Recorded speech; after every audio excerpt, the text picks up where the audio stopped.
আজকের ইউরোপ, আজকের আমেরিকা পৃথিবী শাসন করছে কেন? আজকের ইউরোপ, আজকের আমেরিকা তাদের রাষ্ট্র ব্যবস্থার মূলনীতি ইসলাম থেকে নিয়েছে। তাদের রাষ্ট্র ব্যবস্থার মূলনীতি ইসলাম থেকে নিয়েছে। ইংল্যান্ডে একজন প্রাইম মিনিস্টার যেই পরিমাণ স্বাস্থ্যসেবা পাবে, ওই দেশের সর্বনিম্ন পর্যায়ের গরিব মিসকিন নাগরিক ওই লেভেলেরই স্বাস্থ্যসেবা পাবে। এটাই ন্যায়পরায়ণতা। আর আমার দেশে যার টাকা বেশি ও আগে, যার টাকা নাই তার কোনো মূল্য নাই, এটাই জুলম।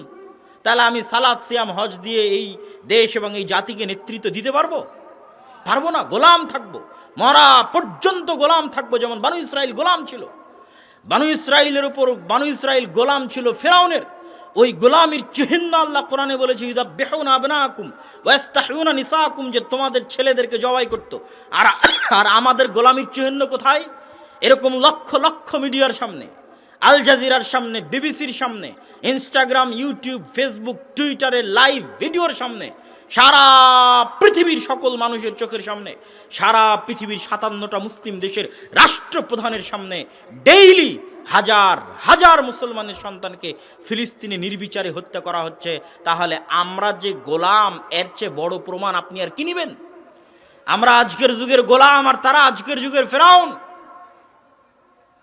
এবং আমরা গোলামি করছি এই কারণেই যে আমাদের মধ্যে ওই মূল জিনিস আমরা হারিয়ে ফেলেছি। গোলামি করতে করতে ওই চরিত্র ধ্বংস হয়ে গেছে।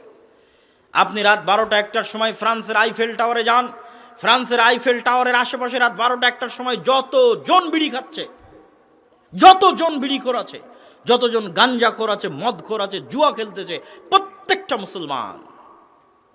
ওরা আফ্রিকা থেকে আসছে। কেননা ফ্রান্স আফ্রিকা শাসন করত। ফ্রান্স শাসন করে ওদের স্বাভাবিক জন্মগত মানুষের যে চরিত্র আছে ধ্বংস করে দিয়েছে। গোলাম বানিয়ে, বিভক্ত করে, জুলুম করে, অত্যাচার করে ন্যূনতম মানবিক মর্যাদা ধ্বংস করে দিয়েছে।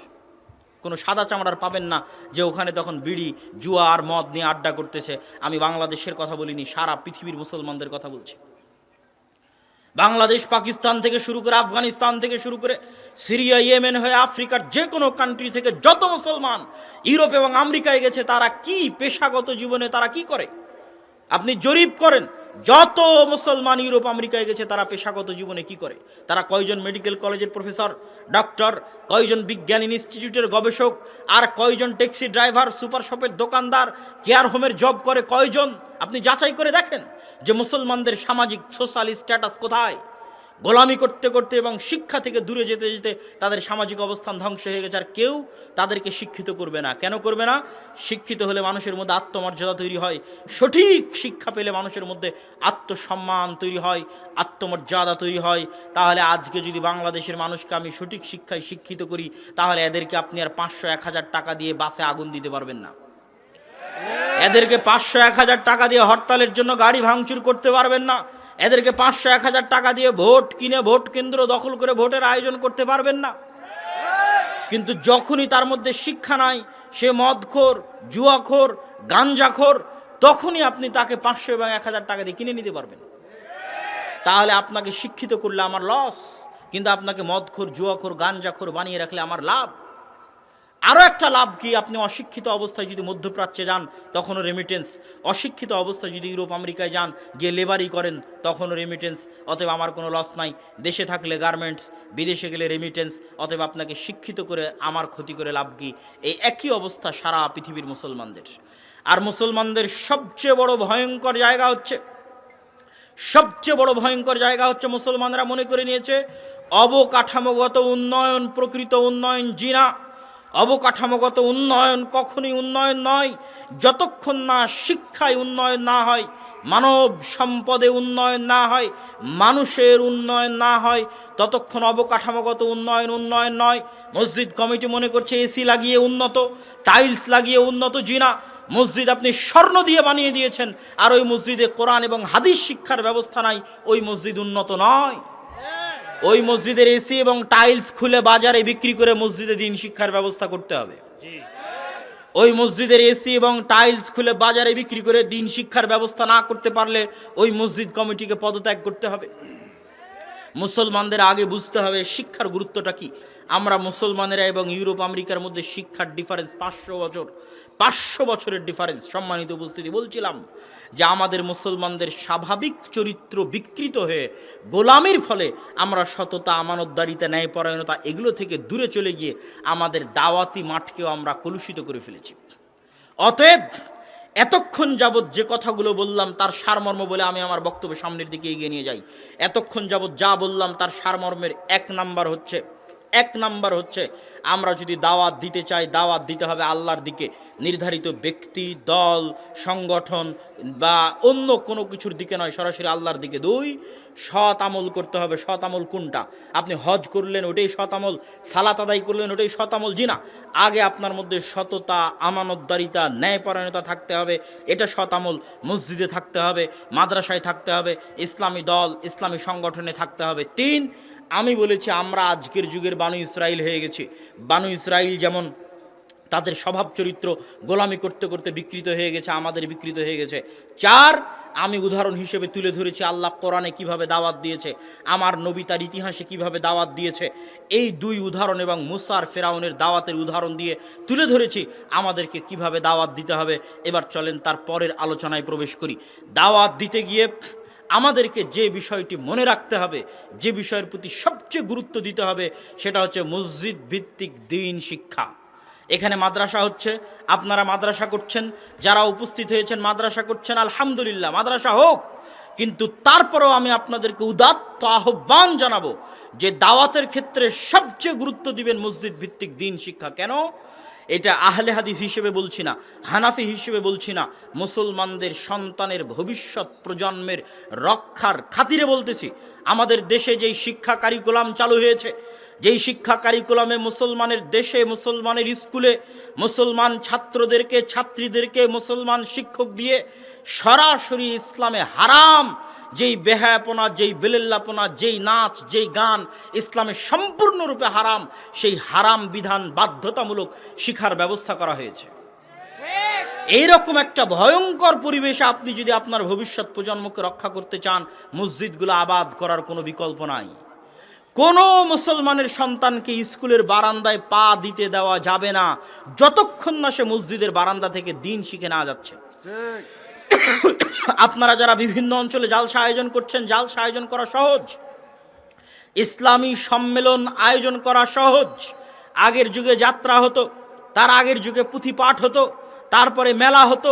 সেগুলোর আধুনিক ভার্সন চলে এসেছে যে একটু হাসি মজাক, এন্টারটেইনমেন্টের জন্য কৌতুকালা কমেডি বক্তা স্টেজে আসবে আর আপনাদেরকে বিনোদন দিবে। এটা হচ্ছে আধুনিক ভার্সন বিনোদনের।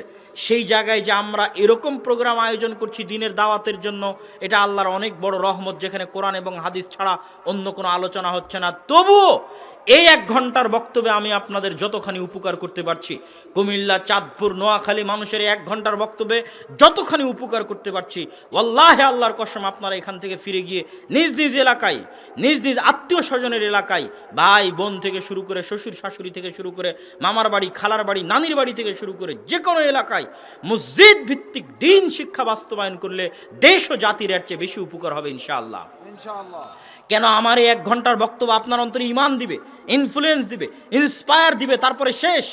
কিন্তু আপনি আজকে আমার বক্তব্য শুনে গিয়ে একটা মসজিদ যদি মক্তব চালু করেন, তাহলে যত মুসলমানের সন্তান আসবে, প্রত্যেক বছর মুসলমানদের সন্তান হবে, আর প্রতি বছর ওই মসজিদে মুসলমানের সন্তান কোরআন শিখবে, প্রতি বছর মুসলমানের সন্তান ওই মসজিদ দ্বীন শিখবে।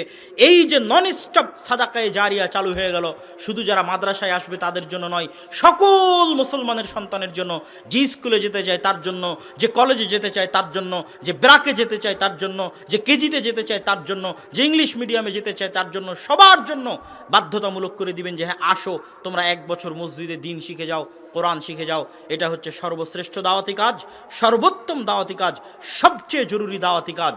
আপনি যদি মনে করেন দাওয়াতি কাজ মানে জালসা, দাওয়াতি কাজ মানে মাদ্রাসা, ঠিক আছে, এগুলো দাওয়াতি কাজ, কিন্তু এর বাইরেও আরেকটি জরুরি দাওয়াতি কাজ হচ্ছে মসজিদের মক্তবগুলোকে শক্তিশালী করা, মসজিদ ভিত্তিক দিন শিক্ষা মাধ্যমকে শক্তিশালী করা।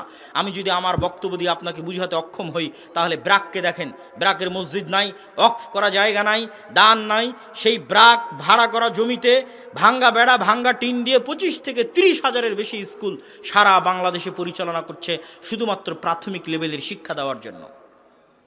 আজকে বাংলাদেশের সর্বশ্রেষ্ঠ স্কুলগুলো খ্রিস্টান মিশনারিদের পরিচালিত স্কুল। কেন আপনার সন্তানকে শিক্ষা দেওয়া তাদের কাছে এত জরুরি? কেন শিক্ষা কারিকুলাম নিয়ে এত গবেষণা? কেন শিক্ষা কারিকুলাম নিয়ে এত তোলপাড়? কেননা শিক্ষাই মূল, একাডেমিকভাবে যে জিনিসটা শিখবে ওটাই মূল। অতএব ওটার যুদ্ধ আপনি জালসা দিয়ে করতে পারবেন না, ওটার যুদ্ধ আপনি দল সংগঠন দিয়ে করতে পারবেন না, ওটার যুদ্ধ আপনাকে শিক্ষা দিয়ে করতে হবে।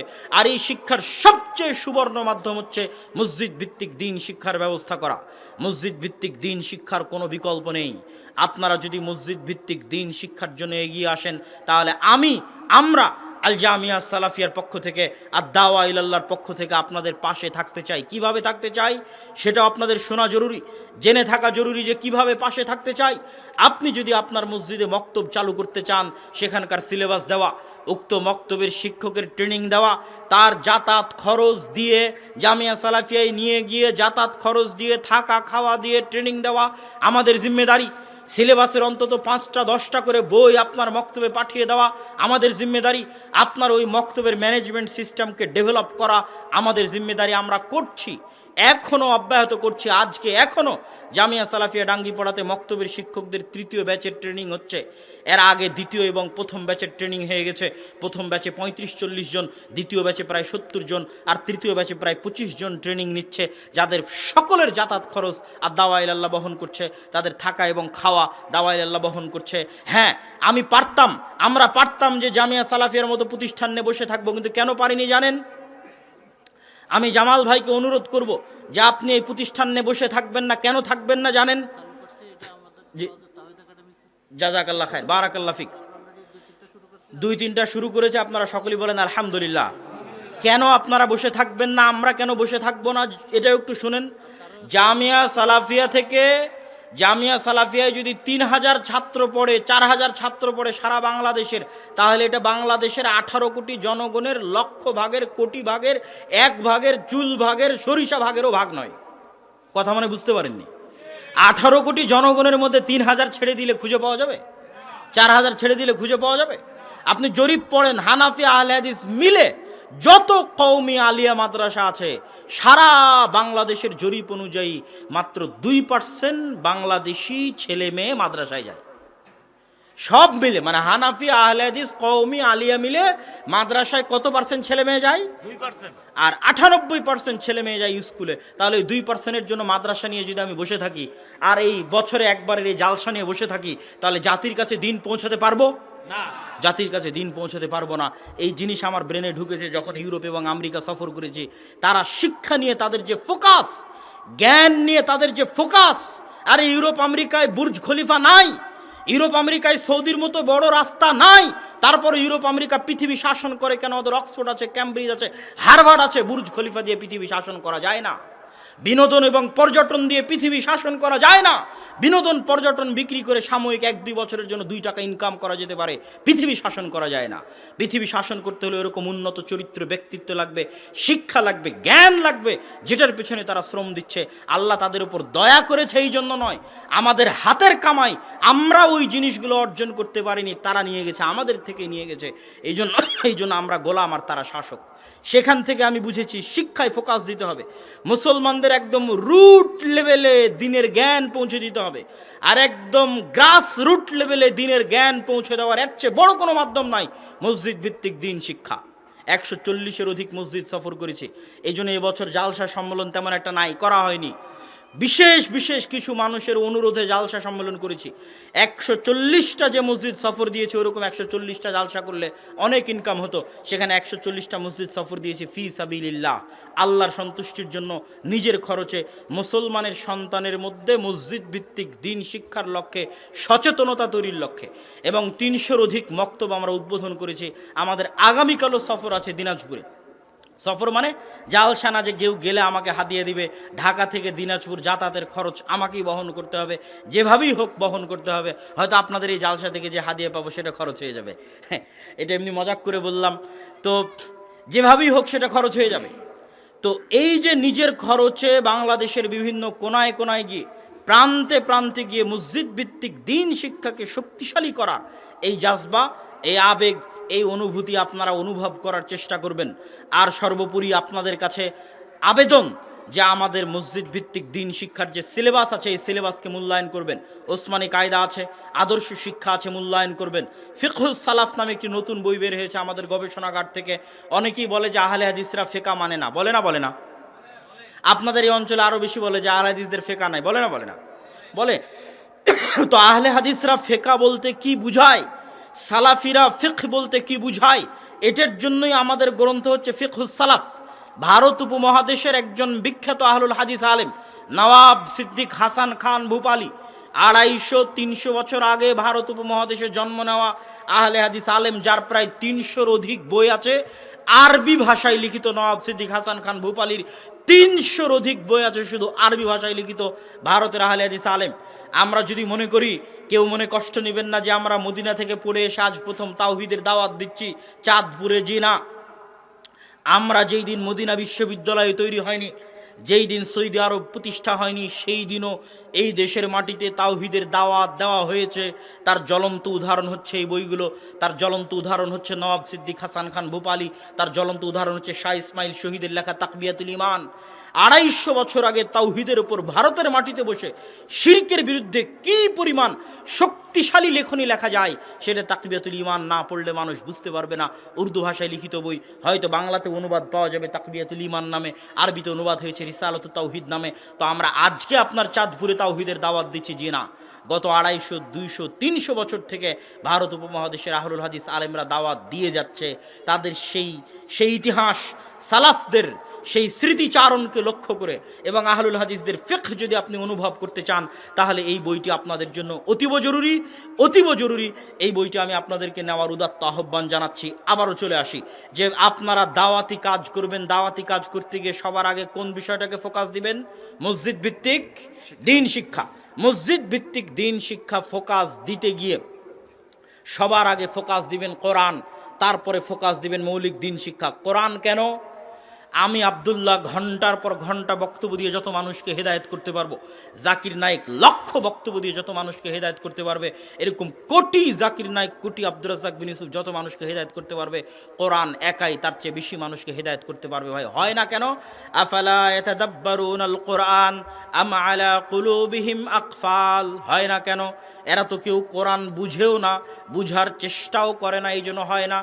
আপনি কোরআন একদিন বুঝে পড়েন, কোরআন আপনার অন্তরে কাঁপন ধরাবে।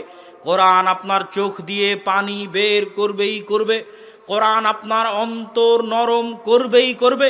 আল্লাহ সুবহানাহু ওয়া তাআলা কোরআন মাজিদে বলছেন, ইন্নামাল মুমিনুনা আল্লাযীনা ইযা যুকিরাল্লাহ ওয়াজিলাত কুলুবুহুম। মুমিন তারাই যখন তারা কোরআন হাতে নেয় তাদের অন্তর নরম হয়ে যায়, যখন তারা আল্লাহর জিকির করে তাদের অন্তর নরম হয়ে যায়।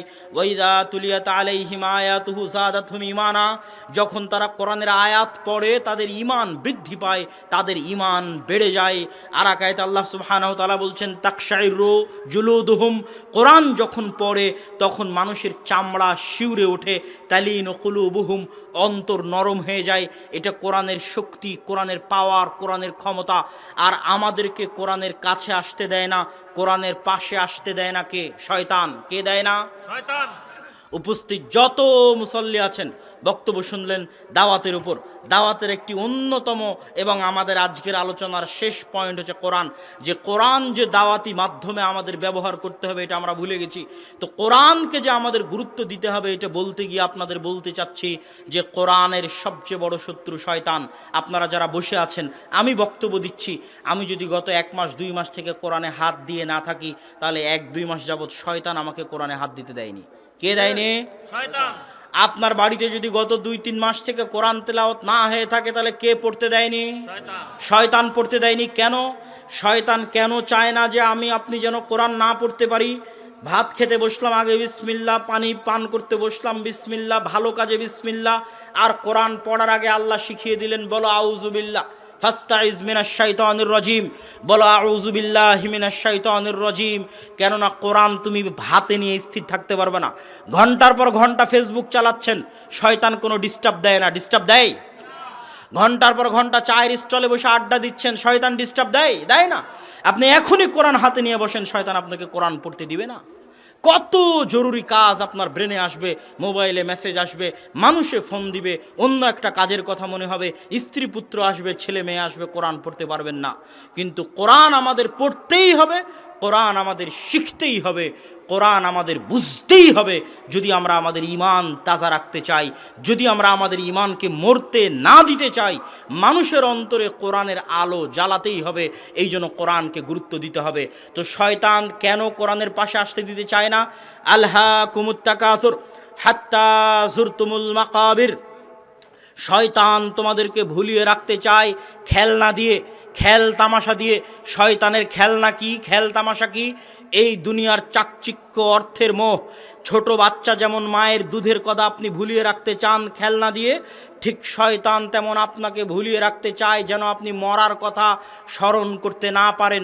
শয়তানের সবচেয়ে বড় চেষ্টা, সবচেয়ে বড় দাবি, দুনিয়ার মায়াজাল দিয়ে, দুনিয়ার চাকচিক্য দিয়ে, দুনিয়ার মোহ মায়া দিয়ে মানুষকে মরার কথা ভুলিয়ে রাখো।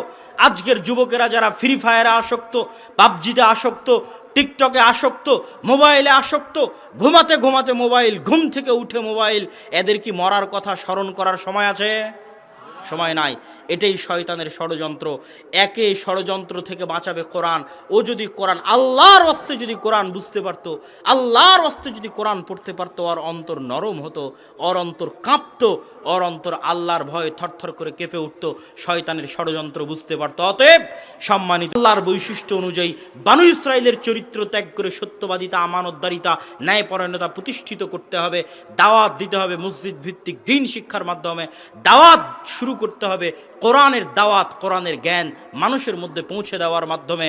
আর বক্তব্যের শেষে এসে আপনাদের কাছে উদাত্ত আহ্বান জানাতে চাই, আগামী 7 ও 8ই মার্চ আল জামিয়া সালাফিয়া রূপগঞ্জ নারায়ণগঞ্জ, স্মরণ আছে আপনাদের? আল জামিয়া সালাফিয়া রূপগঞ্জ নারায়ণগঞ্জের 7 ও 8ই মার্চের তারিখের সালাফি কনফারেন্সে 3 দেশের বক্তা থাকবে। 3 দেশ, সৌদি আরবের বক্তা থাকবে, ভারতের বক্তা থাকবে এবং বাংলাদেশের থাকবে। সৌদি, ভারত এবং বাংলাদেশের বিজ্ঞ আলেম ওলামা সালাফি কনফারেন্স জামিয়া সালাফিয়া রূপগঞ্জ নারায়ণগঞ্জ 7-8 মার্চ উপস্থিত হবে। আপনাদেরই সম্পদ, আপনাদেরই দানের টাকায় গড়ে ওঠা বিশাল 50 থেকে 60 বিঘা জমির উপর, এখন পর্যন্ত জমির পরিমাণ 60 বিঘা, আর আমাদের মাস্টার প্ল্যান অনুযায়ী 100 বিঘার মাস্টার প্ল্যান। এই বিশাল সম্পদ আপনাদের, এই সম্পদ দেখতে যাওয়া, এই সম্পদের জন্য দোয়া করার দায়িত্ব আপনাদের।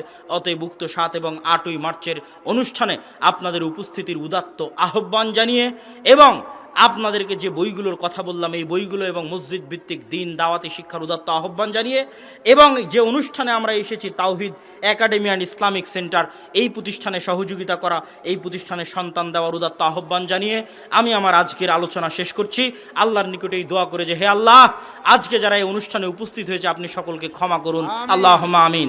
হে আল্লাহ, জামাল ভাই সহ যারা এই অনুষ্ঠানের আয়োজন করেছে, সহযোগিতা করেছে, দান করেছে, তাদের ধন সম্পদে বরকত দান করুন, আল্লাহুম্মা আমিন।